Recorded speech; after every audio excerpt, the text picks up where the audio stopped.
એમની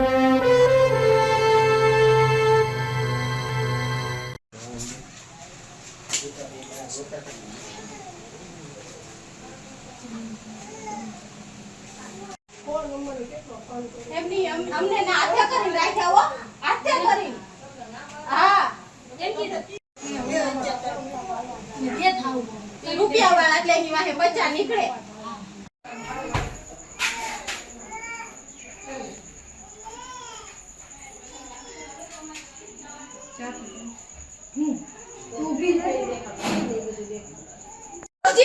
ફોન આવતા હતા બધાને, એનું સાંભળે ને બિચારા ઈ રૂપિયા દે, આપણે રૂપિયા અને એક કોર ખાકો દીધી જો મારી સોળીને વગાડી દીધું પગમાં.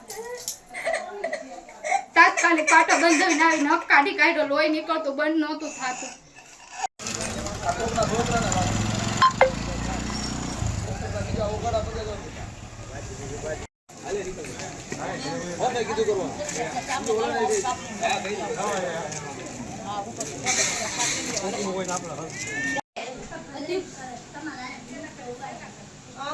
ભલે તોડી કાઢ્યું, તોડીને ક્યાં જાય?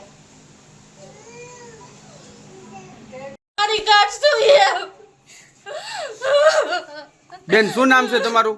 અનિતા. બેન શું બનાવ બન્યો છે, ક્યાં બન્યો છે, શું કહેશો? આ મારા છોકરાની દવા લેવા જતા હતા તે ઈ બે ભાઈઓ મારા છોકરાને ધમકી દીધી ને રવજીએ ધમકી દીધી.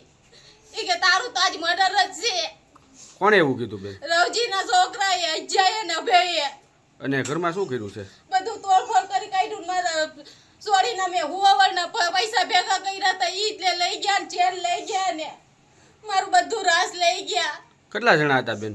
20 જણા જેટલા હતા. અમે કેસ લખાવા ગયા હતા, અમારું બધું તોડફોડ કરી કાઢ્યું. મનાભાઈ મનીષાબેન. બેન કયો વિસ્તાર છે?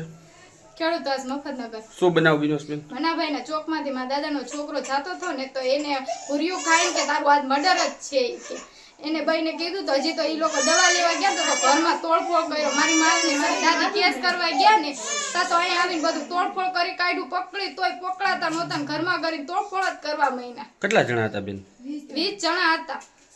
કરી ગયા એમાં જો મને એક વાર ઘાકા દઈ મારી સોળીને પગમાં વગાડી. શું કામ મારા મારી થઈ છે? હા હું જોઈ એમ કીધું કે બહુ ભૂર્યું ખાધું ને એટલે તારું મર્ડર કરી કાઢીશ. પેલા સમાધાન કાગળિયામાં કરેલું કોર્ટમાં તોય લોકો દર ખેલે બાજે ઘડીએ ને ઘડીએ. અમે પછી બે વાર મારા છોકરાને સરી જાહેરાત કરી હતી કે ઘડીએ ને ઘડીએ એમ કઈ.